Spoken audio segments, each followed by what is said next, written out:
Hey guys, Bottom25 here. Watching the launch of New Shepard Flight 4, I believe this one is. This is the third Flight 4 of this particular first stage. And of course the broadcast hasn't yet begun, but it should begin shortly, so... Well, if my watch is correct, it should be another 20 or so seconds, but... let's just wait and see. Of course, I still hate Blue Origins with A. A launch is a launch. And they're literally stealing SpaceX technology, but you know, I need my monthly dose of reusable booster.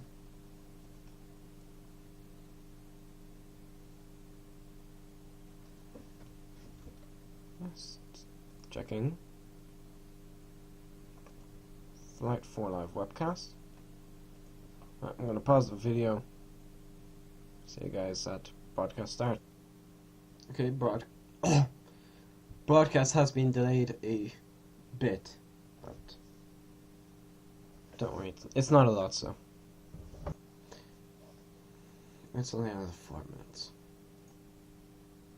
Okay guys, the broadcast has begun. I said... what? Yep, there we go. 34 minutes until launch. I'm Ariane Cornell with Blue Origin. A special hello to all the dads out there on this Father's Day. We're broadcasting live from our West Texas launch site, where the launch preparations are well underway. It's a beautiful day down here in Texas. We did have to hold a little bit because of these hot temperatures, but thank you so much for your patience. We think our launch today will make that wait worth it for you. Oh, we have really? some pre-recorded video that you're looking at right now to show you what's already happened earlier today. This is what you're watching out. This is the rollout. The rollout of the rocket at about 3 a.m. this morning. I'm here with my colleague this morning, Jeff Huntington, a flight sciences engineer at Blue, and we'll get you acquainted with Blue Origin this morning, our New Shepard program, while also highlighting some of the keys of our mission today. Good morning. I'm Jeff, a flight sciences engineer here at Blue, and I'll be tracking the procedures from Mission Control to keep you all updated with our progress throughout the launch. As you can see on your screen, we are currently at T-minus 33 minutes and 52 seconds. And the rocket left our vehicle preparation facility on its 2-mile journey from to the launch SpaceX. pad. So these people could learn from SpaceX. It's currently being transported by our transporter erector. And this is done early in the morning. It's nice and cool when it rolled out. How long does that take, more or less? This whole process to go from the vehicle preparation facility to the launch pad takes about an hour. Because it's a couple miles, right? It's a couple miles. It's 2 miles. This started at 3 a.m. It was an early start. You can see that the sun had not even come up yet. I'll say I just update. I'll say I hope they mess up the landing. And it's a beautiful rocket. You'll see, actually, this is the 4th time that this exact rocket is going to fly into space. The this 4th? morning. It's the same rocket that made our historic landing back in November. And you'll see on the rocket, on the feather, there's some white speck marks. That's from the that's our thermal protection foam that we put on the outside. That is what a rocket that's been reused multiple times looks like. Looks a little bit worn, but that's how you know it's been to space 3 times previously. No, they're just trying to brag, really. What you see there is the transporter erector backing up to that launch stand. That big gray thing that's around the rocket, that is our mobile launch stand. In order to have a very efficient launch, what we do is we take part of the launch stand with us and we keep that attached to the rocket. Then as we rotate it to vertical, that connection makes it really easy. And the red circle that you see on the bottom there, that is our BE3 engine, or our Blue Engine 3. Oh God, there's one of those that propels our New Shepard rocket. We'll tell you a lot more about that coming up a bit later. I am very biased against BO. Rotating that rocket into position.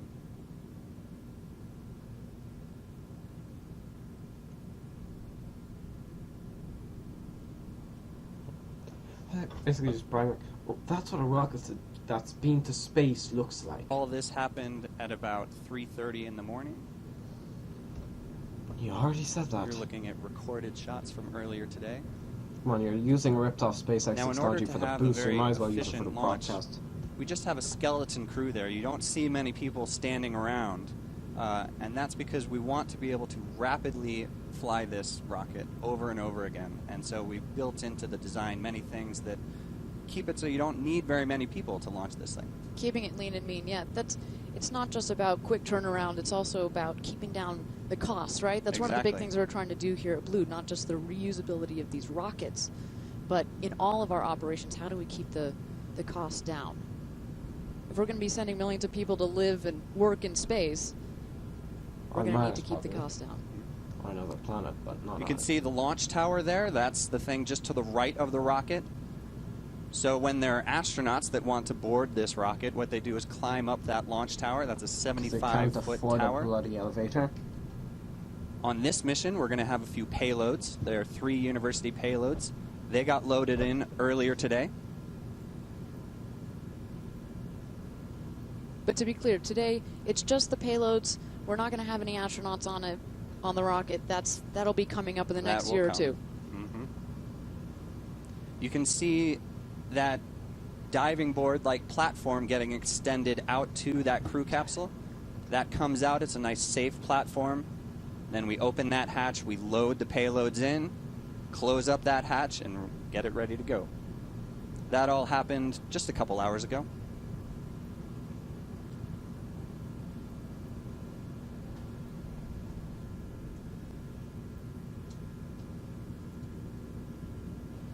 So again, our team here is loading various, again, we've got our liquid oxygen and the liquid hydrogen that's going into the rocket. We also have various umbilicals for power. That's all to get New Shepard warmed up here. At 3 in the morning, you need to be warmed up a little bit more, but by now it's nice and toasty here down in West Texas. Yeah, here in the desert, it does chill down at night. This was maybe 60 or 70 degrees when this was going on. It's been warming up throughout the day. It is going to be a hot one. There is definitely a heat wave going through most of the country right now. There we go. Transitioned over to the speakers.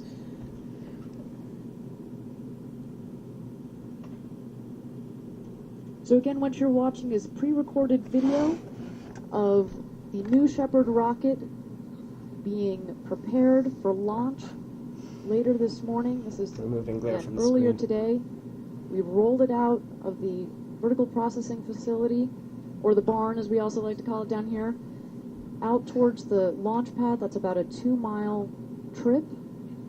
It was then raised vertically, and now our technicians since then, they have been connecting in the various umbilicals for power, for propellant, and as we speak, we're continuing to load the various propellants.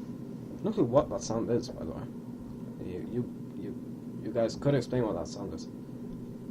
What you see here are some checks that we have on the drag brakes.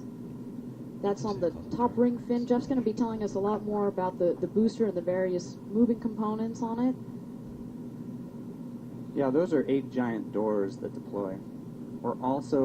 We should hear a sound any minute now. We already heard it, actually. There was a sound of 8 pulses. That is the reaction control system on the booster.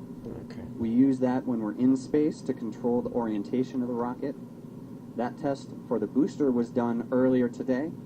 We're going to do a similar test on the crew capsule in just a few minutes. About maybe 15 minutes we'll have a similar test. You'll get to hear that one as well. We still have not seen a live view of the vehicle, I think. There's a shot of the aft section, and what you can see there is the landing gear coming out. That happens just in the last few seconds. Flight. Right now we're doing a test of all these systems. We want to make sure that these systems are fully operational So before is this what's we happening actually now? lift off.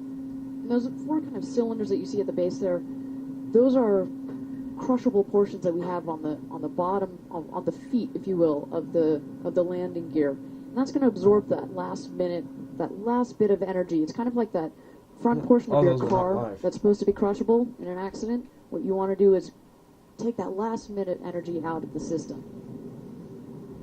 This we're currently sitting at T-minus 26 minutes and 17 seconds. I'm checking in with Mission Control, and it looks like things are going well. We have powered up the crew capsule as well as the booster. This might be live view. Propellants are being loaded.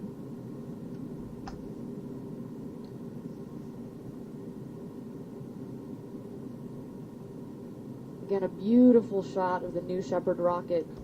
Falcon 9 looks better.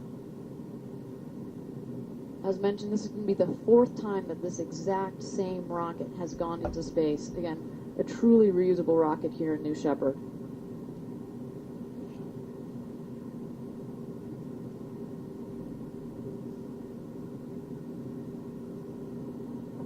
As you can see in these pre-recorded shots, it's now getting lighter. This was maybe just an hour or two ago. Sun is rising. So it's still not live. Well, Jeff, maybe let's talk a little bit about this reusability and why we're such big fans of it here at Blue Origin.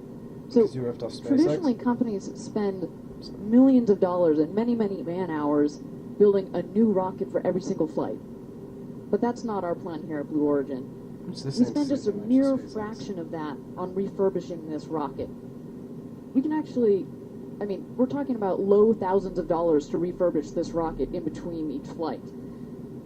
But reusable rockets are hard, right? Again, the one that you're looking at on your screen is the only one that has, in the history of spaceflight, that has flown into space, come back down, and then flown again multiple times. But because it's so hard, that's why we've decided to start with a suborbital program. Meanwhile, SpaceX with the suborbital program, what we're doing at Blue is we're teaching ourselves how to build these engines, which are deeply throttleable, which is what allows for the controlled, nice, precise landing. We're teaching ourselves how to launch, relaunch, both efficiently and reliably. One of the things that we're also getting practice on is the software that we use to fly this rocket. The landing algorithms, the boost algorithms, we're really fine-tuning them now with each launch. And those software algorithms, they'll be able to use for any rocket that we fly. Well, there you go. Well, and then once you got the hardware, you've got your software down, you've got the ops down, and the next thing that we'll end up testing, but teaching ourselves how to do, is sending people into space and bringing them back home safely. Once you wrap all of that up, what we're going to try to do is then roll those lessons learned into our orbital rocket. And by doing it in a suborbital program, we can practice many, many, many, many times. So, in fact, this rocket, we can launch this at least 50 times for the same cost as doing one orbital launch. Wow. Today, most organizations, they're flying maybe 12 times a year. We can get so much more practice out of this suborbital program. But you're not. So at Blue, our philosophy is around our motto, which is gradatum feroster, and I don't know if when's the last time you've tested your Latin, maybe back in high school, is we're getting it down pat on our suborbital program, and we're going to take those lessons and that design, and we're going to roll it into the orbital program, which hopefully we'll be flying sometime by the end of the decade.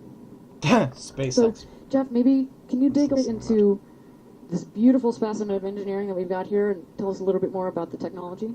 Sure, Ariane, I'd be happy to. So what you see on your screen, that's actually a great shot of the New Shepard rocket. And the New Shepard rocket is really two pieces. You have the crew capsule on top, and that holds 6 astronauts, and that sits atop the single-engine booster. They launch vertically, just like you see, and it accelerates for about 2.5 minutes, achieving about 3 Gs of acceleration, 3 times the force of gravity on the way up.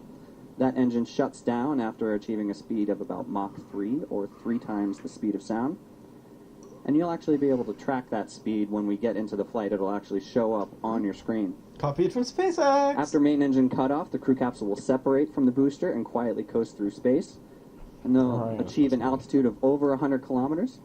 After a few minutes of weightlessness, the booster will then guide its way back to the landing pad using those aft fins that you can see in that screen right there. Those are the steering fins. We use them on boost and on reentry.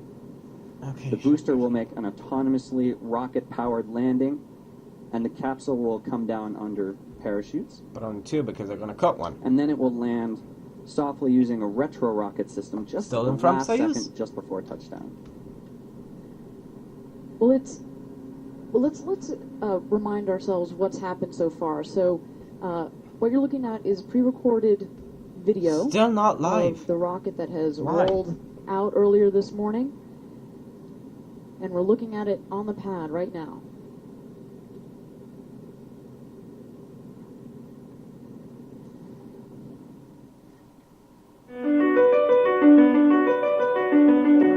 This should be interesting.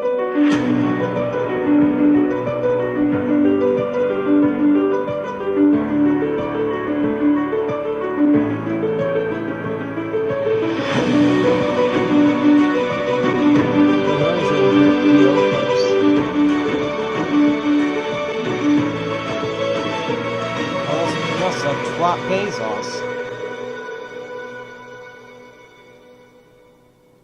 Hello, everybody. We're looking at a live shot now fucking of the finally. Blue Origin New Shepard rocket here at our West Texas facility with 20 minutes to go before liftoff. Once again, welcome to all our viewers from around the globe to the first ever Blue Origin launch webcast. I'm Ariane Cornell with Blue Origin, and joining me today to help describe all the exciting aspects of our launch today, the New Shepard program at Blue Origin, is Jeff Huntington. Good morning, everyone. I'm Jeff, an engineer here at Blue. It's currently 9:15 a.m. Central Time. The temperature is heating up. We're just over 80 degrees Fahrenheit, but it is shaping up to be a great day for launching rockets.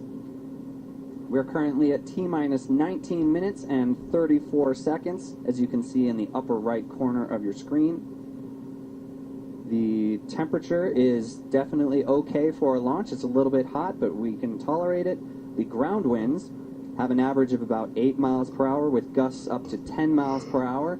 Definitely tolerable. The upper level winds are also within the limits. Right now I'm looking through the launch procedures. Things are proceeding as planned, and I see no constraints to today's flight. That's good. Wonderful. Well, hey, Jeff, as mentioned, this is the 4th time that we're sending this exact same they're rocket definitely just into bragging at space. this point. And that's why They've said that- we're particularly excited they've said that 3 or to 4 watch times. this beautiful specimen of engineering go again. But all of it is part of a test campaign that we have for New Shepard before putting astronauts on the rocket. But that doesn't mean we're not pushing the system, right? And today's no exception. Our test today, what we're going to do is purposefully only let out 2 of the 3 parachutes to test the robustness of our system. That's right, Ariane.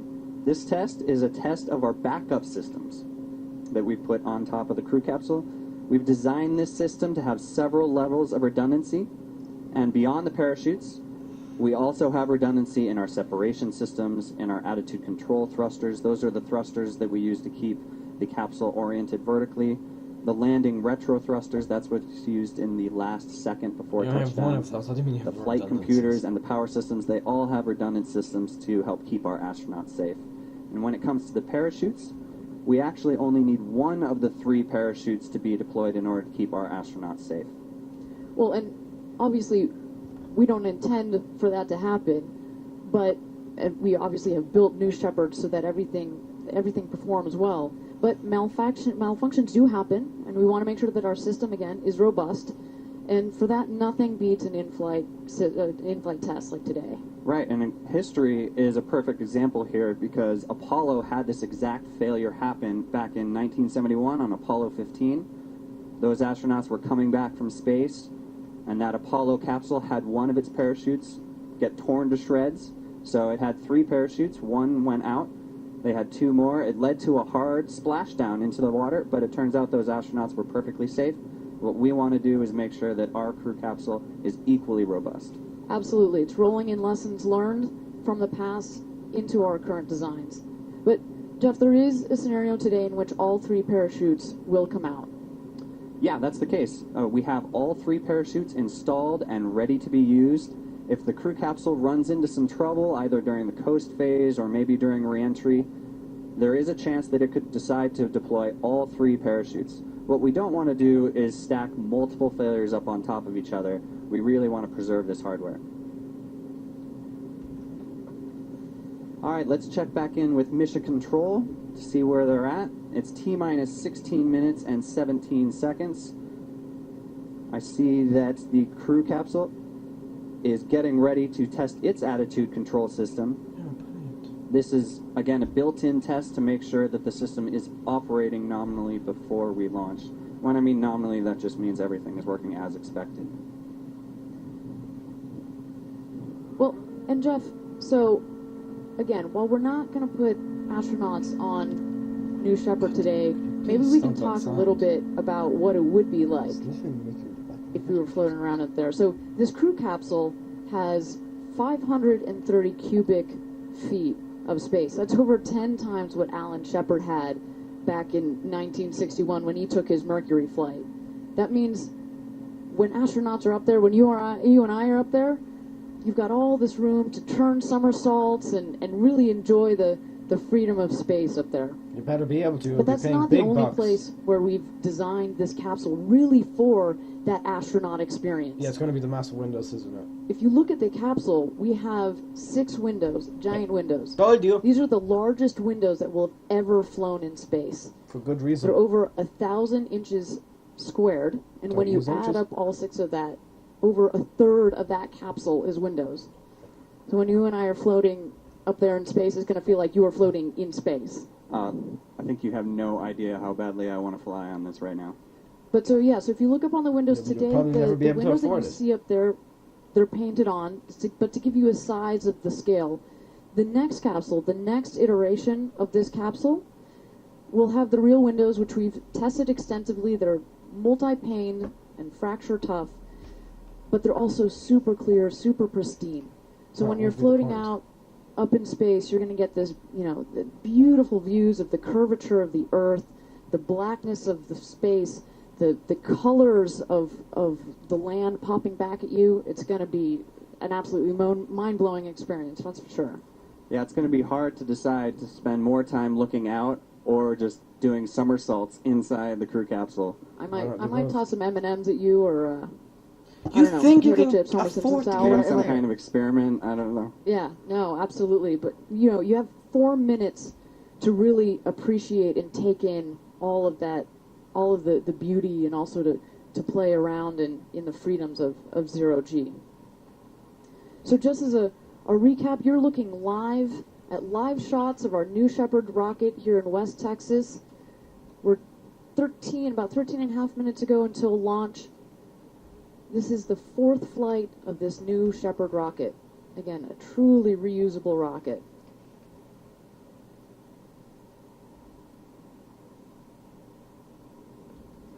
Let's check in with the procedures one more time.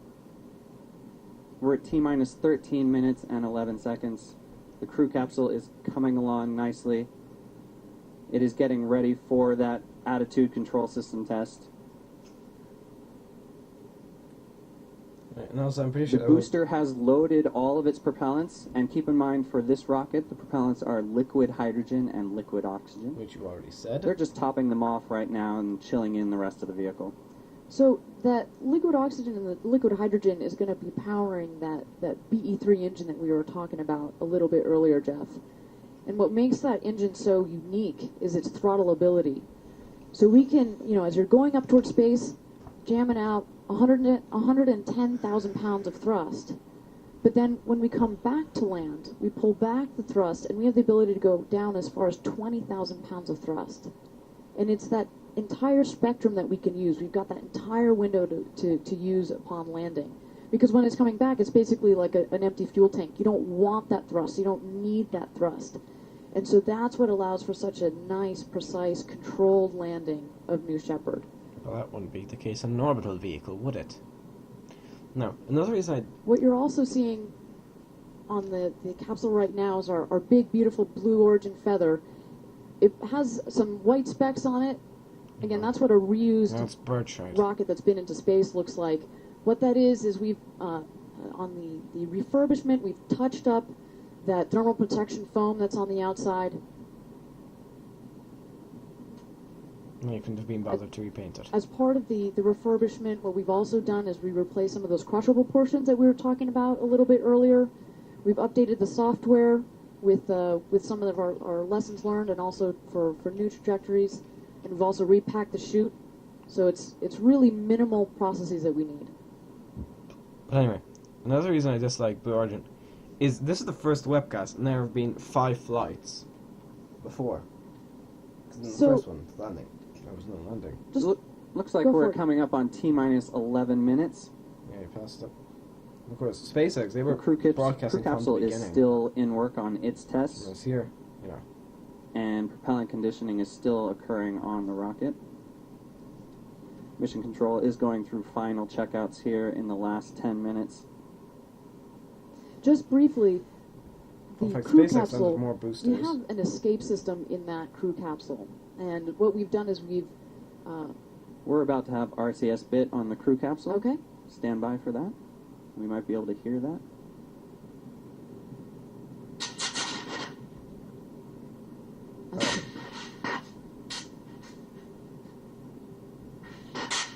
You can see a bit of a RCS pulse.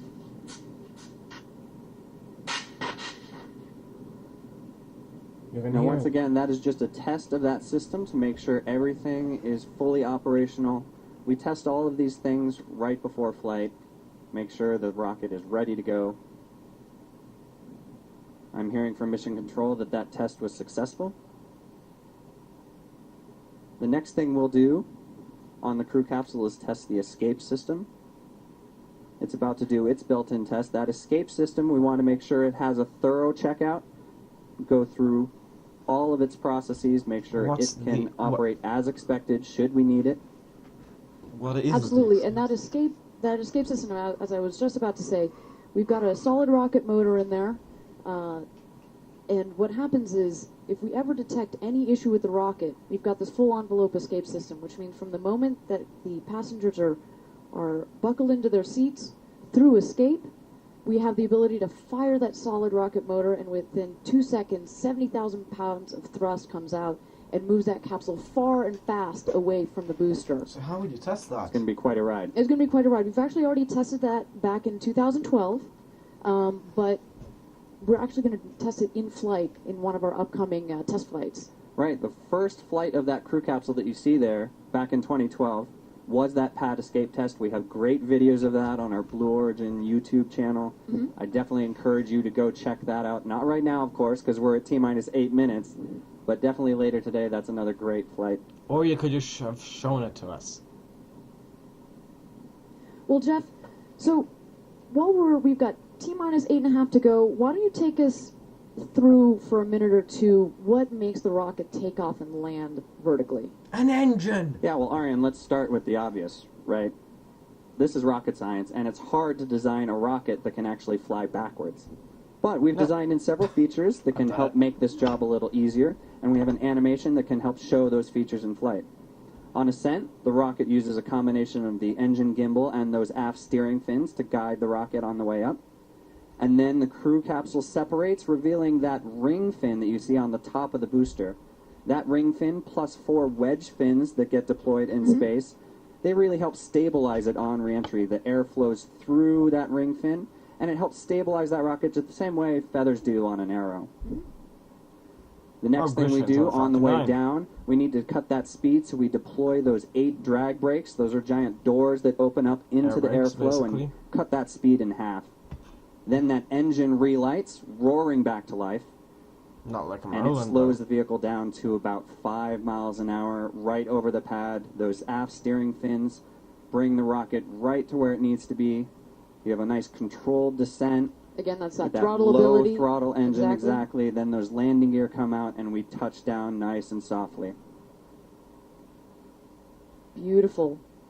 Well, you know, and if viewers are interested, during our last flight, we embedded a camera up near one of those hydrogen vents on the propulsion module, so you can watch what it actually looks like when it's descending. So you can watch the wedge fins come out, those drag brakes, the steering fins, the landing gear.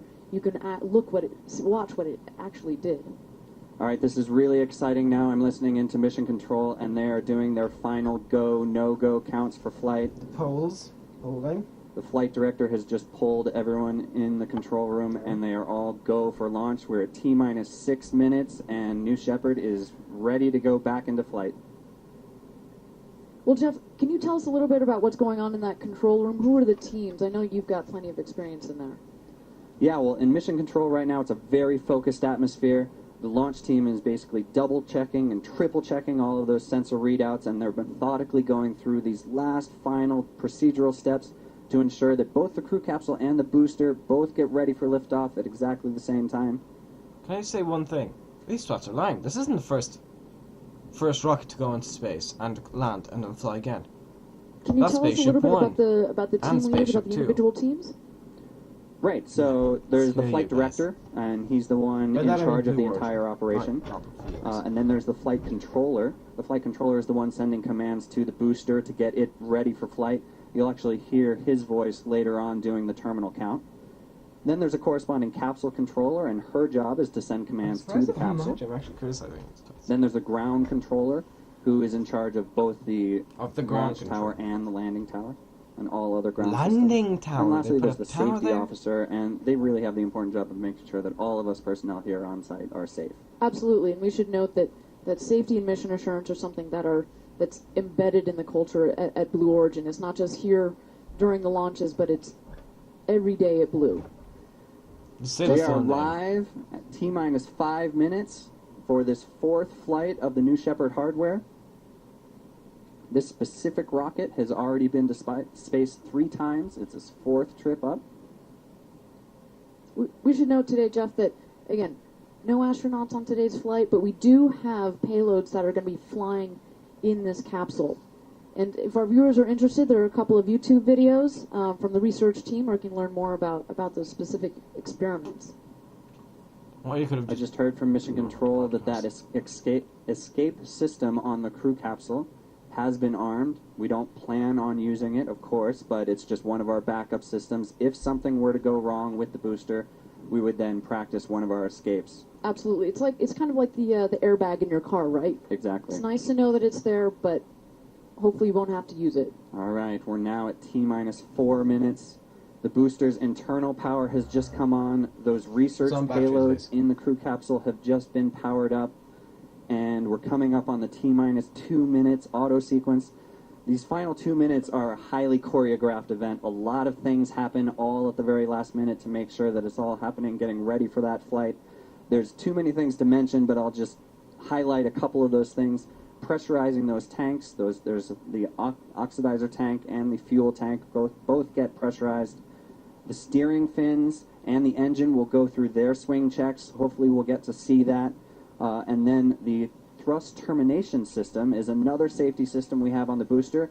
We will arm that to get it ready. The way that works is if the booster were to start drifting off course a little bit, this would then shut down the engine and bring that booster down somewhere in this wide open desert, and ensure that all the personnel here on the ground are safe. Mm-hmm.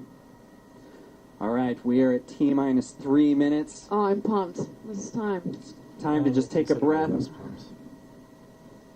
I know, I'm Well, and Jeff, definitely pretty excited about this. well, the adrenaline is definitely flowing down here in West Texas. Again, it doesn't just stop here at West Texas. We've got our team back in Kent, Washington that we need to send a shout out to. We know that they're watching here live. We've spent many, many years designing and building this rocket, designing these test flights. And so that's what makes this so exciting, right? We get to see our baby fly. But at the same time, we have to balance this risk and reward. We want to push the envelope so that we're learning. If we go too easy, we don't get any learnings out of these test flights. What's H? I hear we just entered a very brief hold at T-minus 15 seconds. It should be less than 30 seconds, so stay with us. Why would you only need a 30-second hold? Engineering has confirmed they are ready for that 2-minute auto sequence start. And there you go. That was They have just pointless. cleared the hold, and we are continuing with the countdown live at T-minus 2 minutes and 13 seconds. Well, that was really pointless. Jeff, with 2 minutes to go before launch, why don't we switch? Watch the proper star of this show, New That Shepard. is the real Watch star. her come alive. There we go. T-minus 2 minutes. Another hold. What's with all these holes?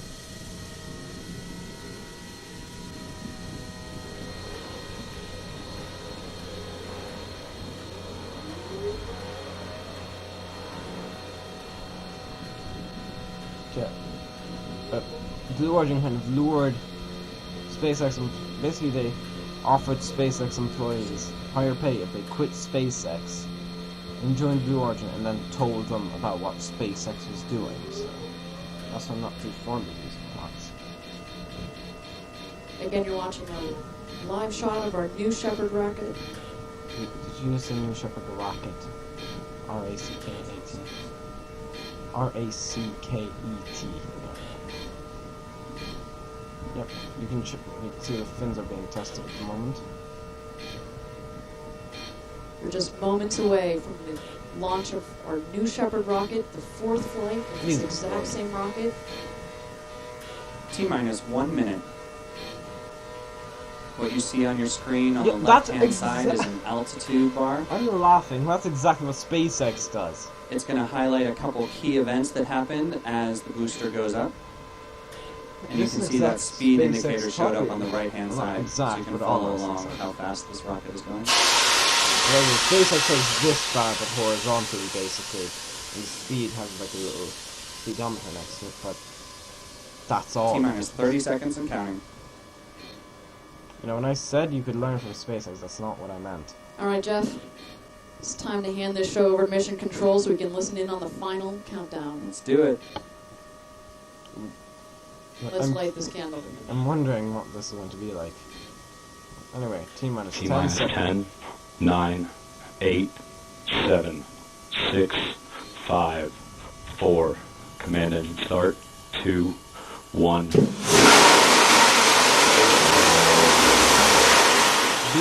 ignition. And liftoff of the Blue Origin New Shepard. And S4 has cleared the tower.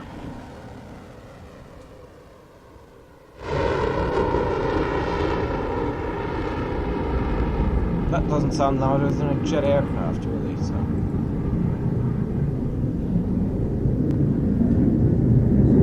See, That was a beautiful launch of our New Shepard rocket here from West Texas. You're watching live. 5,000 feet and climbing. Coming up in a couple seconds here, we'll hit max Q. This is the point where the Almost aerodynamic aerodynamic stresses pressure on the vehicle are at its max. 15,000 feet. that's kind of halfway up to. Here we've hit max Q.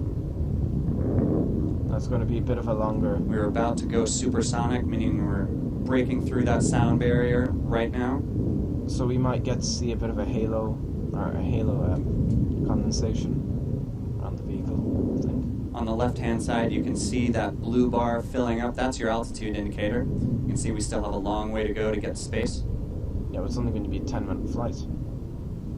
Yeah, we can see the condensation usually after 50,000 feet. Supersonic. 50,000 feet. That's kind of a We are U2. still accelerating at full throttle right That's now. basically a U2 cruising altitude. U2 SR. It's like a beautiful burn on that BE3 engine. You get a nice shot right there. You don't see much of a plume with this engine, and that's because the propellants are liquid hydrogen and liquid They're oxygen. cryogenic. So it's actually a very clean burn. We've now passed Mach 2.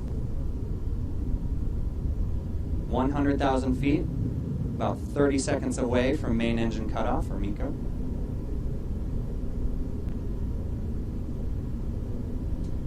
There's going to be a bit of a coast and then separation. Again, you're watching our live It's launch slowing down. broadcast. It's the fourth flight of this New Shepard rocket. We're now at Mach 3, Cut off 150,000 and feet. MECO. There we go. We've hit MECO. Either that or the engine Main blew engine up. cutoff. Right on target. A bit of a 200,000 coast. feet and climbing. There's going to be a bit of a coast before separation, and you could have given us like spacecraft views, like space. Separation should be coming up shortly.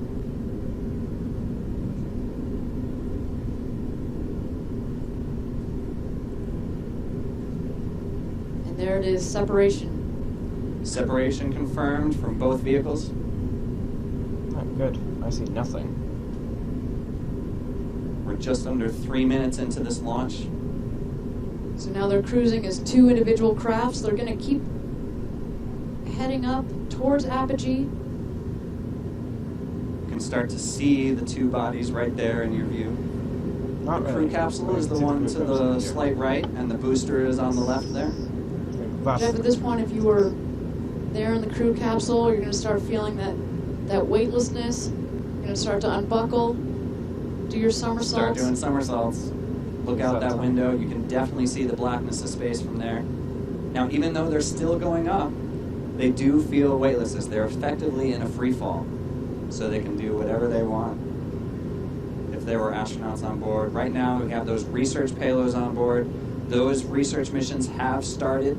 They're probably getting some great data right now. You get some really clean micro Gs with the trajectory of our New Shepard Wow. rocket. Several almost minutes slower than of a car. micro G. Which really, you can't get any other way unless you... And it's Get up falling back. All right, we've hit Apogee. And now it's 331,500 feet for the apogee. That's well over 100 kilometers over that Kármán line, over that internationally was recognized discovered- line of space. Congratulations, discovered by New Shepard. some You just Hungarian guy. took your 4th trip back into space for this rocket. Everything is looking great right now. At this point, that booster and the crew capsule are going to start descending.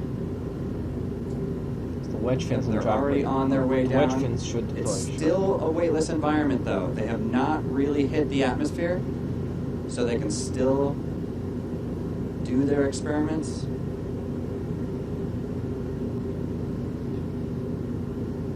We have about 1 more minute of weightlessness before that booster will start hitting the atmosphere. It really is weird seeing those two so close together, really. And keep an eye out, because very shortly the booster will deploy the wedge fins.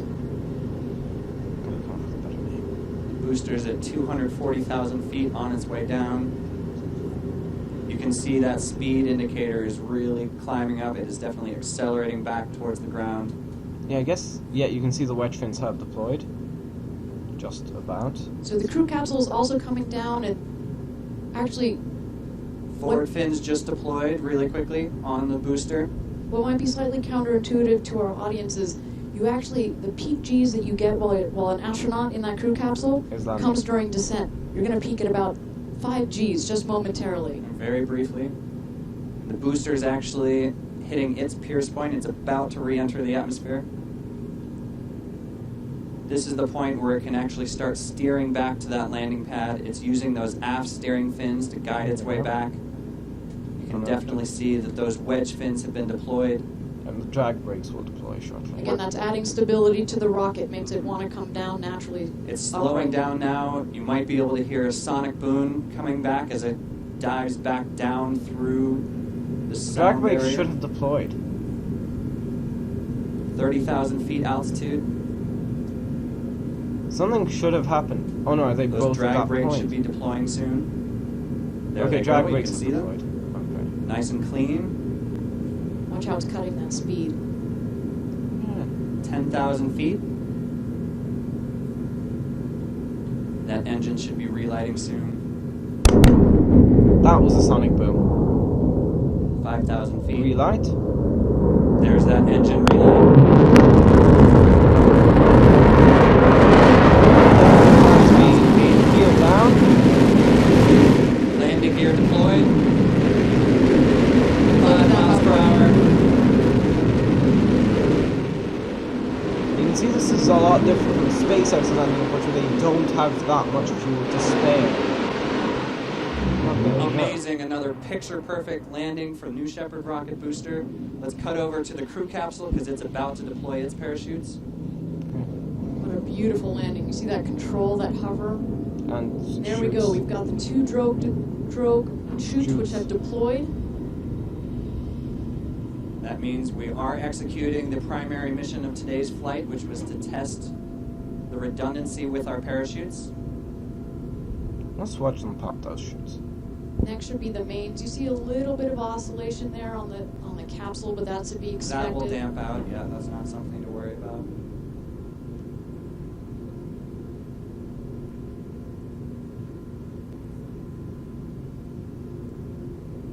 That crew capsule is about 14,000 feet right now. Okay. Oh, so you can see the And you're watching a live launch and landing of the New Shepard vehicle. This is the 4th time that it's gone into space and landed. We're just waiting for our crew capsule to descend here. We're testing a 1 chute out. Those main parachutes should be deploying soon. So basically, Blue Origin has now landed coning that you see, the same amount of times as kind of SpaceX. oscillation. There go the main parachutes. Now, yeah, you can see those greatly cutting the speed. You can see how it's damped out nicely. You can see, yep, the chutes are And fully those 2 deployed. parachutes are inflating right now. You can see that the Full speed deployment, has 20 dropped down miles to just per hour. 20 miles an hour. 19. Full inflation on both of those. Beautiful. 19. See? There's almost no motion with that crew capsule anymore. That's a great ride. Almost no motion, you say, as There the you see vehicles. the hills of West Texas there in your background. If you're an astronaut coming Those are not down, you're hills. going to see the Earth coming back at you. It's 1,000 feet off the ground. That's around 300 meters. There's going to be that retro rocket system that fires just in the last second before touchdown. Keep in mind it does kick up a lot of dust here in the West Texas desert. It looks like a hard landing, but really it just is a soft, pillowy touchdown at No, about it 2 isn't. miles an hour. And that's coming up in about 15 seconds. We should see that happen. It's not going to be a 10 soft pillowy seconds to touchdown. touchdown.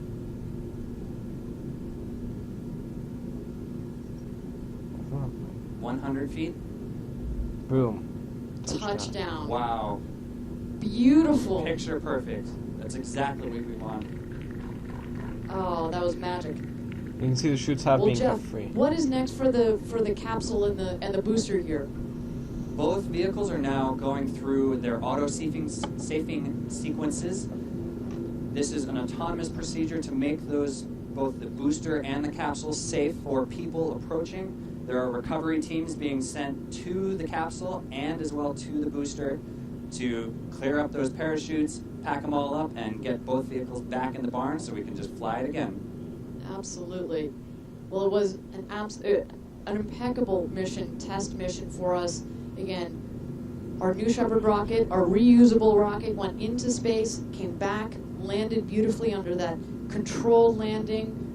That was as good as we could have hoped for. Driven by that BE-3 engine, that throttle ability. I can't wait to look at that data, but that's a pretty clean data set we That just is got. a pretty clean data set. But then we also had the purpose of this test mission, which was testing that 1 chute out for the crew capsule to test the robustness of the system. There's nothing like an in-flight test to make sure That's that right. that we understand it. And we'll continue to push the envelope. This isn't the No, you're not last pushing the test envelope. of SpaceX is a pushing the safety envelope. system that we'll do coming up in sometime soon here. Right. There we'll do another test of the in-flight escape system. That's going to be a very exciting test. Well, Jeff, so let's review some of the mission highlights that we have here. So we launched at 9:36 a.m. Central Time. We hit an apogee of 331,501 feet. Use kilometers, please. Our booster touched down at 9:44 a.m. Central Time. And just a minute later, we had the capsule touchdown at 9:45 a.m. Can't speak for me. The capsule again demonstrated that the safe recovery of the crew capsule under the 2 chutes as opposed to the normal 3, but again, tested some of those backup systems that we had going. What a day this has made. This definitely made my Father's Day, I gotta say. Absolutely. Well, I know that our team back in Kent, Washington is probably running to their computers to start crunching that data. But as we get prepared for the next flight, we're going to take in all of that information. Again, keep learning. That's what we're Keep about pushing here the at Blue. envelope. Keep pushing the envelope and get ready for that next flight. Well, Jeff, until then, thank you so much for all of your insights today. Oh, it was absolutely my pleasure. Any day with a rocket landing is a fantastic day. I hear you. Well, on behalf of all the hardworking team at Blue Origin, thank you for joining us today, everybody on the internet. for our live broadcast of our New Shepard rocket flight. If you're interested in learning more and keeping up to date with our progress, please be sure to sign up on our website for email updates. This concludes our live stream broadcast. My name is Orion Cornell. It's been a pleasure to be your host, and until next time, Gradatum Ferociter. No clue what that means. But I'm going to end this video here. I'm Bob725. That was Blue Origin Flight 4. Goodbye. Well, actually, you know what? Let's look. Oh, hello, you twat, Bezos.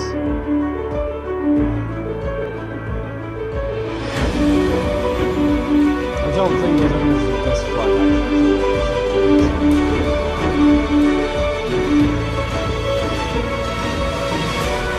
Well, I'm going to end this video here. I'm Bob725. Goodbye. Fuck those Blue Origin twats.